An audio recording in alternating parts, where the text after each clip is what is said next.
तो hello guys, welcome to my channel Sachin success point पर। तो जैसा कि आपको पता है, आज मैं बताऊंगा आपको ऑल इन वन एससीए, मतलब कि सभी एससीओ का बाप। कोई भी एससी आ जाए, आपको सिर्फ एक ही एससीए करना है। 10वीं 12वीं बीएससी बीए किसी में भी एससीए आए, आपको वही एससीए करना है। नंबर आपके अच्छे आने वाले हैं। तो चलो बने रहते हैं, वीडियो में देखते हैं। तो दोस्तों, जैसा कि मैंने आपको बताया था, मैं बताता हूँ आपको ऑल इन वन निबंध। आ गए हम अपने ऑल इन वन निबंध पर।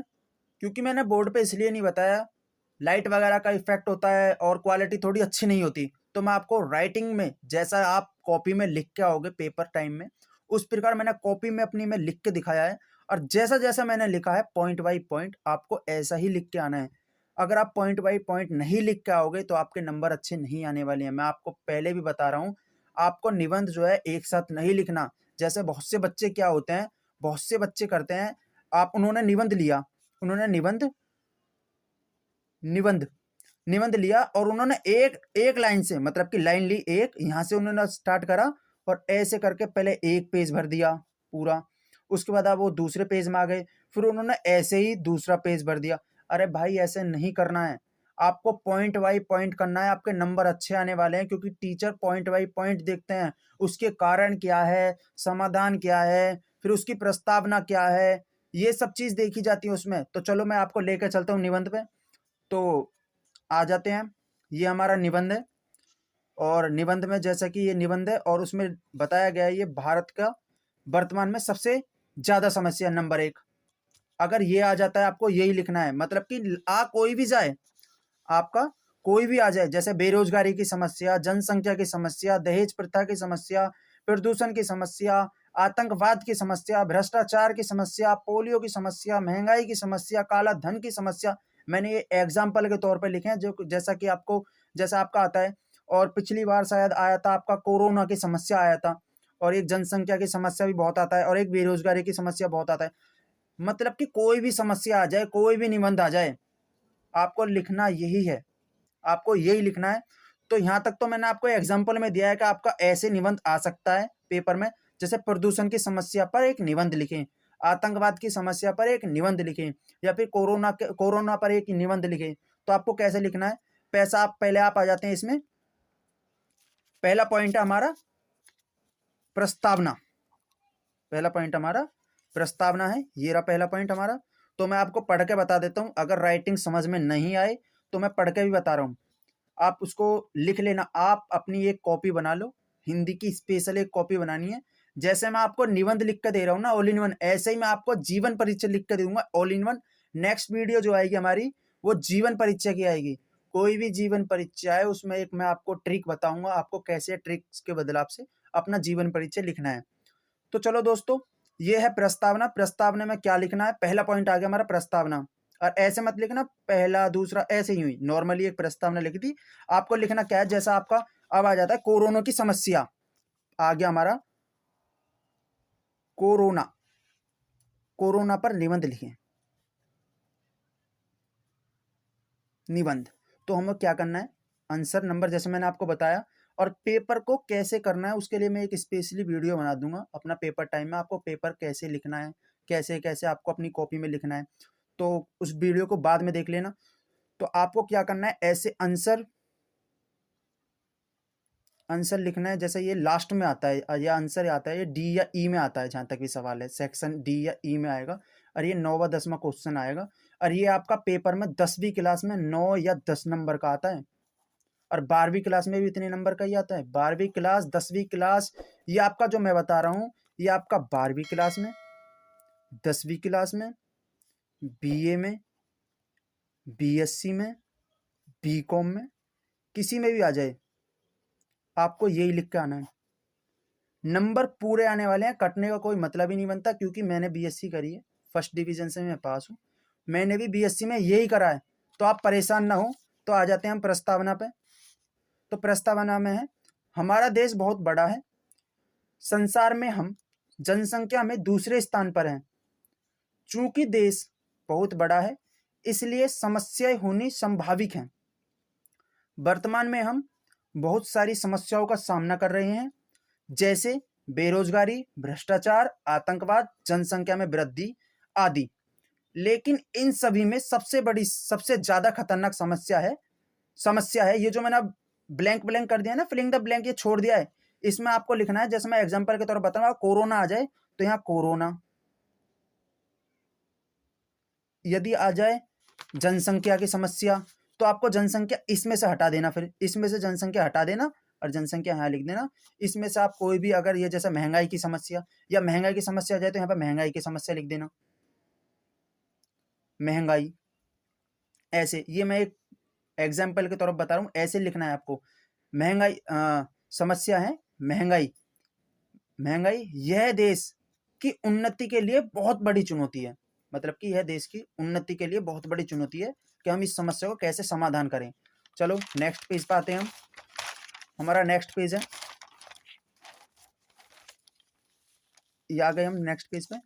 इसलिए यह जल्दी ही हल होनी चाहिए, यह जितनी जल्दी हल हो जाएगी उतना ही अच्छा है। मतलब कि यह समस्या हमारी जितनी जल्दी हल होती है उतना हमारे लिए बहुत अच्छा है। ठीक है, हमारा दूसरा पॉइंट आता है समस्या का कारण। अबे सीधी सी बात है, उन्होंने जो निबंध दिया है वो देखेंगे ना कि समस्या का कौन सा कारण है। समस्या के कारण जो है, अब उसमें यही लिखना है, वर्तमान में जैसे कोरोना है, वर्तमान में कोरोना, कोरोना एक श्राप है। कोरोना के बहुत से कारण हो सकते हैं, बहुत से कारण हैं। इनमें से सबसे पहला कारण है, इसमें पहला कारण है कि लोग ज्यादा पढ़े लिखे नहीं हैं। क्योंकि ज्यादा पढ़े लिखे नहीं है तो वो मार्क्स नहीं लगाते, सरकार की बात नहीं मानते और सरकार के विरुद्ध जाते हैं। क्योंकि सरकार हमारा जो है, ये कोरोना जो है चाइना में बहुत ज्यादा फैला हुआ है, और हमारी जो सरकार है, जैसे हमारी सरकार ने लॉकडाउन करा था और क्या नाम है, मास्क के लिए बोला है, सैनिटाइजर के लिए बोला है, 2 गज की दूरी के लिए है, क्योंकि ये कोरोना जो है ये छूने से फैल रहा है, इसलिए। तो लोग ज़्यादा पढ़े लिखे नहीं हैं तो वो इन बातों को नहीं समझ पा रहे हैं। और दूसरा कारण है कि हमारा समाज इस समस्या का समाधान के लिए कोई कठोर कदम नहीं उठा रहा है। भाई सरकार के साथ साथ हमारे समाज को भी थोड़ा बहुत सपोर्ट करना पड़ेगा। जैसे समाज में हमारे जो जैसे प्रधान होते हैं, हमारे गांव के प्रधान होते हैं या मुखिया होते हैं हमारे गांव के, या फिर हमारे घर के जो बड़े होते हैं, उन्हें अपने परिवार को बोलना चाहिए कि बेटा अगर बाहर जा रहे हो तो मास्क लगा के जाओ, हाथों को सैनिटाइज करो, ताकि आपके कीटाणु जो हैं और आपके हाथों पे ना लग पाए और आप संक्रमित होने से बचें। प्लस एक टीकाकरण जो है, आप अपनी तरफ से भी इसमें बात लगा सकते हैं। जैसा अगर आपको अच्छी चीजें पता चल रही हैं तो आप अपनी तरफ से भी इसमें बातें जोड़ सकते हैं। जैसे कारण में अगर आपको कुछ और अच्छी चीजें जुड़ रही हैं तो वो उन्हें भी जोड़ दीजिए। अच्छी बात है, आपको लिखना पॉइंट बाय पॉइंट है, पॉइंट बाय पॉइंट लिखना, आपके अच्छे नंबर आएंगे। और ऐसे ही लिखना, यहाँ जहां मैंने आपका ब्लैक पेन कर रखा है वो ब्लैक पेन कर देना, अंडरलाइन करना ही करना है, और ऐसे फिर ब्लू पेन से। और आपको कोई भी प्रॉब्लम हो, जैसा आपको लिखाई समझ ना आ रही हो या मेरे बोलने का तरीका समझ नहीं आ रहा हो, तो आप कमेंट करना, मैं कमेंट का रिप्लाई ज़रूर करूँगा। आप कमेंट कर देना कि सर मुझे आपकी लिखाई में प्रॉब्लम हो रही है, या फिर हमें आपकी जो आपकी लैंग्वेज है उसमें समझ नहीं आ रहा है, तो आप थोड़ा और अच्छी तरीके से बताओ या ईजी तरीके से बताओ, तो मैं कोशिश करूँगा और अच्छा तरीके से बताने की। चलो, तो हमारा जो तीसरा पॉइंट है, ये तीसरा पॉइंट आता है समस्या का समाधान। मतलब कि हमारी जो समस्या है उसका समाधान कैसे निकले, मतलब कि हम समस्या को समाप्त कैसे कर पाएं, या फिर समस्या का हम समाधान निकालें कि इस समस्या को कम करना है या बिल्कुल जड़ से खत्म करना है। तो समाधान में क्या करेंगे हम, चलो चलते हैं। हमें इस समस्या का समाधान पूरे मन से करना चाहिए। सबसे पहले तो सरकार को गंभीर होना पड़ेगा, मतलब कि जो हमारी सरकार है इसमें गंभीर होनी चाहिए, ताकि हमारी सरकार कठोर कदम उठाए। कोई बाहर जा रहा है या फिर जैसे हमारे लॉकडाउन में उन्होंने कठोर कदम उठाए थे, आवाजाही जो थी, यानी कहीं भी आना जाने पर रोक लगाई गई थी, मास्क लगाना अनिवार्य था, बसों में, बस वगैरह में चढ़ने से पहले जिस पे मास्क नहीं है उसको उतार दिया जा रहा था। एक जो से अगर डबल सीट है तो डबल सीट पे एक ही जो यात्री है, एक ही यात्री बैठता था, एक यात्री पीछे वाले बैठता, ताकि 2 गज की दूरी का बहुत ही ज्यादा विशेष ध्यान रखा था हमारी सरकार ने। चलो, तो और इसकी रोकथाम के लिए कठोर नियम बनाने होंगे। ठीक है, क्योंकि जब तक नियम नहीं बनाएंगे तो हमारे जो लोग हैं वो डरेंगे नहीं। डराना बहुत जरूरी है कि भाई ये नियम है, अगर आप जाओगे तो आपको गिरफ्तार कर लिया जाएगा, या फिर आपको लाठी चार्ज भी जैसे धारा 144 लागू कर दी गई थी लॉकडाउन में, और जैसा आपातकालीन स्थिति में भी ये धारा 144 लागू कर दी जाती है। तो मतलब कि ऐसे ही कुछ कठोर कदम नियम बनाओ, कठोर कदम उठाओ, ताकि लोग बाग बाहर जाने से डरें। ठीक है, अपने पास से जोड़ दो चीजों को, जैसे मैं बता रहा हूं ऐसे अपने पास से भी जोड़ दो कुछ कुछ पॉइंटों को। और इसकी रोकथाम के लिए कठोर नियम बनाने होंगे। सरकार को समाज के अपराधी व्यक्तियों को सजा देनी चाहिए, मतलब कि कोई भी व्यक्ति सरकार की बात नहीं मानता है तो उसको सजा मिलनी चाहिए। भाई ये नहीं कि हम उसे उम्र कैद कर दो या फिर फांसी लटका दो, ऐसा नहीं, लेकिन थोड़ी बहुत सजा तो मिलनी चाहिए। जैसे एक आध दिन के लिए जेल में बंद कर दिया जाए या उस पर जुर्माना लगा जाए। जुर्माना सबसे बेस्ट है। अगर कोरोना वगैरह में ऐसी हरकतें हो रही हैं तो जुर्माना लगाओ। जुर्माने में व्यक्ति पैसे की वजह से बाहर नहीं जाएगा, क्योंकि भाई हमारा चालान, अब ऐसा होता है ना, चालान की वजह से व्यक्ति, जितने भी हमारे यात्री होते हैं वो क्या करते हैं, हेलमेट लगा के जाते हैं, अपने सारे कागजों को, डॉक्यूमेंटों को अपने पास रखते हैं, लाइसेंस लेकर जाते हैं। किस वजह से? चालान की वजह से। अब ऐसी चालान काटने लग जाओ।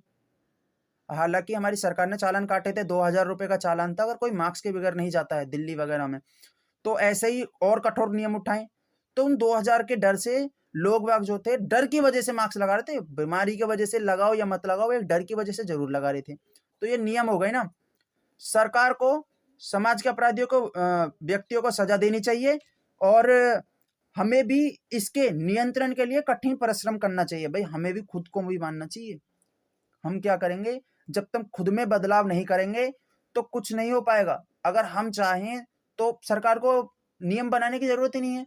हम चाहें तो मास्क लगा के चलें, या फिर हम बेरोजगार हैं तो अपना रोजगार ढूंढें, या किसी भी चीज में अच्छी तरीके से लगें। सरकारी नौकरी के लिए अगर हम जा रहे हैं तो अच्छी तरीके से कोचिंग करें, अच्छी तरीके से पढ़ाई करें, तो उसके बाद करना चाहिए। यह समस्या ऐसी नहीं है जिसे जड़ से ना उखाड़ा जा सके, मतलब कि ये वाली समस्या ऐसी ना कि जिसे हम जड़ से ना उखाड़ सकें।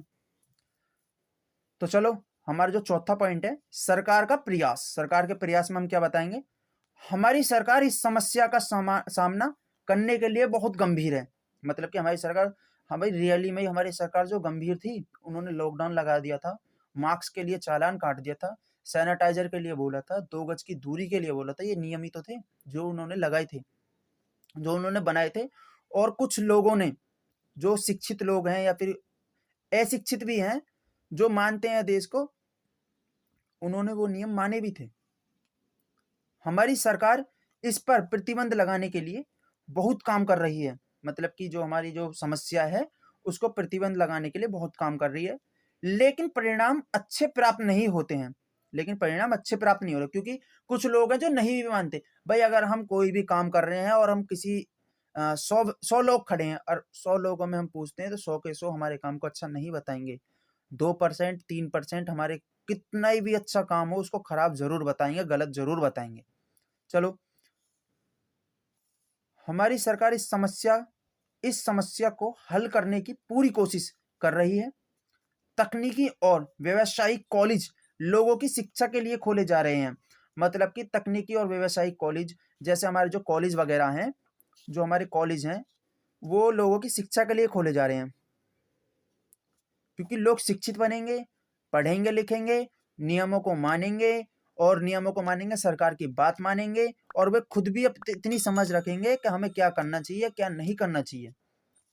ठीक है, तो हमारे जो कॉलेज खोले जा रहे हैं, इस बढ़ती हुई समस्या के नियंत्रण के लिए प्रयास जारी है। मतलब कि जो समस्या हमारी बढ़ती जा रही है, इसके नियंत्रण के लिए प्रयास जारी है। सरकार हमारी पूरी तरीके से प्रयास कर रही है कि इसको जल्दी से जल्दी कम करा जाए, या इसको अपने देश से जड़ से खत्म करा जाए। और हम इस समस्या पर प्रतिबंध लगाने के लिए कठिन परिश्रम कर रहे हैं। और हम भी जो हैं, मतलब कि हम भी इस समस्या पर प्रतिबंध लगाने के लिए, मतलब कि रोकने के लिए, खत्म करने के लिए कठिन परिश्रम, मतलब पूरी तरीके से मेहनत, जो जी जान से मेहनत कर रहे हैं हम भी। क्योंकि हम मान रहे हैं, सरकार की बात मान रहे हैं, मास्क लगाना चालू कर दिया है हमने भी, कुछ लोगों ने, कुछ लोग नहीं है। मैंने बताया आपको 100 में से 100% कभी भी अच्छे नहीं होते हैं, किसी भी काम को अच्छा नहीं बताते हैं। मतलब 1-8% तो होते हैं जो हर चीज को मना ही करते हैं या गलत बताते हैं। तो आ जाते हैं हम यहाँ उपनसार। ये लास्ट पॉइंट है हमारा, जो ये लास्ट पॉइंट है उपनसार। हमारी विभिन्न शिक्षा पद्धति पर रोक लगानी चाहिए, जो हमारी शिक्षा पद्धति है उन पर रोक लगानी चाहिए कुछ टाइम के लिए। हमारे समाज को भी इस पर नियंत्रण का प्रयास करना चाहिए। हम इस समस्या को रोकने में असफल हैं, मतलब कि हम जो इस समस्या को रोकने में असफल हैं अभी तक, क्योंकि पूरी तरीके से हमारे देश में से खत्म भी नहीं हुआ है, थोड़ा बहुत रह गया है। या फिर बेरोजगारी की ही बात, अगर बेरोजगारी की समस्या आ जाए या बेरोजगारी पर निबंध आ जाए तो सरकार अभी भी असफल ही होती जा रही है, पूरी तरीके से वो रोजगार नहीं दे पा रही है। तो मैंने बताया ना, ये ऐसे आपका किसी पे भी लगा लो, जनसंख्या पर लगा लो। अगर जनसंख्या का आ जाए तो जनसंख्या का बहुत आता है 10वीं क्लास में, अगर जनसंख्या का आ रहा है तो जनसंख्या में भी हमारी समस्या, हमारी जो सरकार है वो अभी भी असफल होती जा रही है, क्योंकि दूसरे स्थान पर है अभी भी हम, जनसंख्या हमारी बढ़ती ही जा रही है। तो जनसंख्या बढ़ेगी तो रोजगार कम मिलेगा, या भीड़ ज्यादा होगी, या कंपटीशन ज्यादा होगा, कुल मिला के तो हमें रोजगार कम मिलेगा। चलो जी, हम इस समस्या को रोकने में असफल हैं, और हम भी इस समस्या को रोकने में असफल हो रहे हैं, क्योंकि हम भी सरकार की बात नहीं मान रहे, ना नियमों को मान रहे हैं। यह हमारे भारत में फैलता ही जा रहा है। अब देखो मैंने क्या करा है, ये जैसा हमारा कटा हुआ है ना, ये मुझसे गलती हो गई थी तो मैंने ये हल्का सा काटा है। अब ये मत करना कि इसको बहुत से जो कच्चे करते हैं ऐसे कर देते हैं, ये बिल्कुल ये कर दिया, बिल्कुल लड्डू रख दिया उन्होंने यहाँ पे, ये रहा। अब खुद ही देख लो, पूरे पैराग्राफ में आपने जब पहली नजर डाली होगी तब आपको नहीं दिख रहा होगा ये। अब पूरे पैराग्राफ में जब आप ऐसा कर देंगे तो पहली नजर आपकी इसी पे जाएगी, तो टीचर इसको काट देगा, इसको काट देंगे टीचर। अब इसी पे आपके 1 नंबर कट गया। 9 नंबर का हमारा क्वेश्चन है, ऐसी आप गलती करते हो तो 9 नंबर का हमारा क्वेश्चन है, तो 9 में से 7 या 8 ही नंबर आने वाले हैं। पहली चीज तो आपको पॉइंट बाई पॉइंट लिखना है, ऐसे जो है हमारा पॉइंट बाई पॉइंट लिखना है। और दूसरी चीज, इसमें जैसे हमारे मैंने जो है ये हैंड राइटिंग,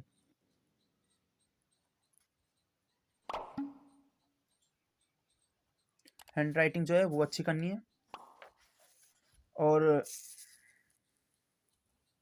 WRITING तो हैंड राइटिंग अच्छी करनी है कुल मिला के। और फिर एक तो ये पॉइंट बाई पॉइंट हो गया, हैंड राइटिंग हो गई, और कोई भी गलती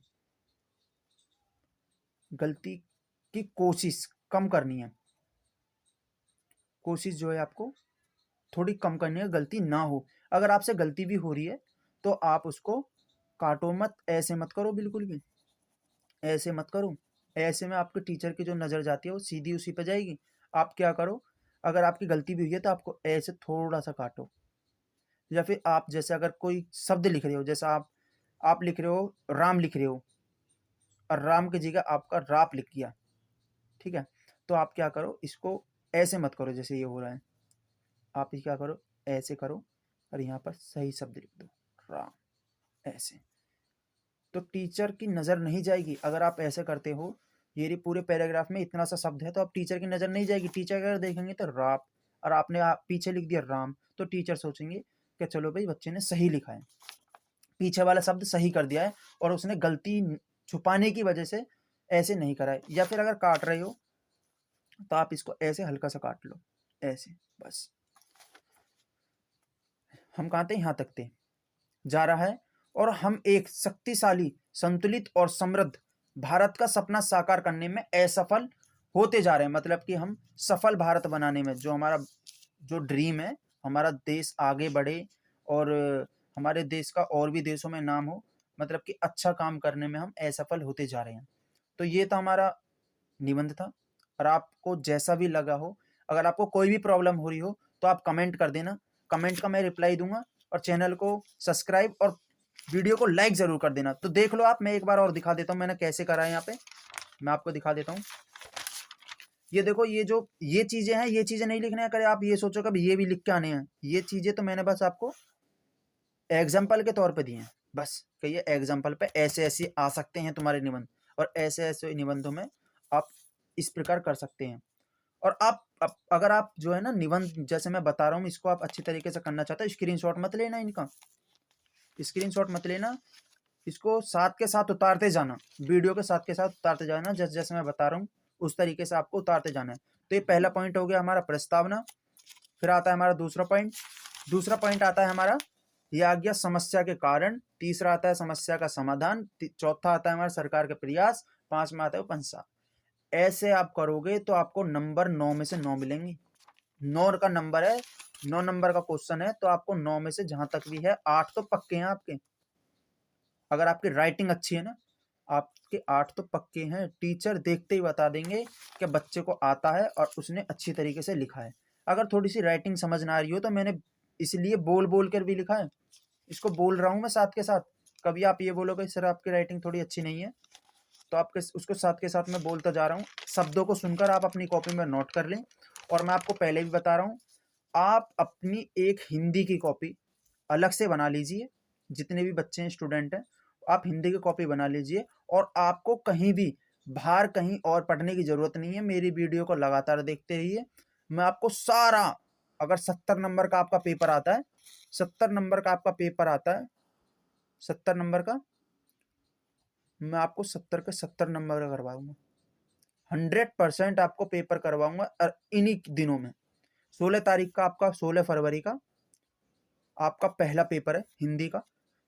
तो 16 फरवरी से पहले मैं आपका पूरा जो कोर्स है ना, वो पूरा कंप्लीट करा दूंगा। जो भी कोर्स है आपका, जो भी चीज़ें हैं, वो आपकी सारी कंप्लीट करा दूंगा। आप इस चीज़ में परेशान ना हो, और पेपर आपका अच्छा जाने वाला है। बस बने रहिए मेरे साथ। और जो आपकी स्टोरी वगैरह है, जो आपकी स्टोरी है, वो भी मैं करा दूंगा, सारी करा दूंगा। इन सब की वीडियो आएगी आपकी।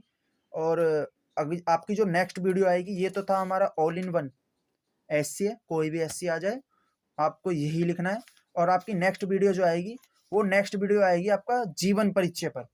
तो चलो देखते हैं, नेक्स्ट वीडियो में बने रहते हैं। एससीए, आई होप सबको समझ में आ गया होगा।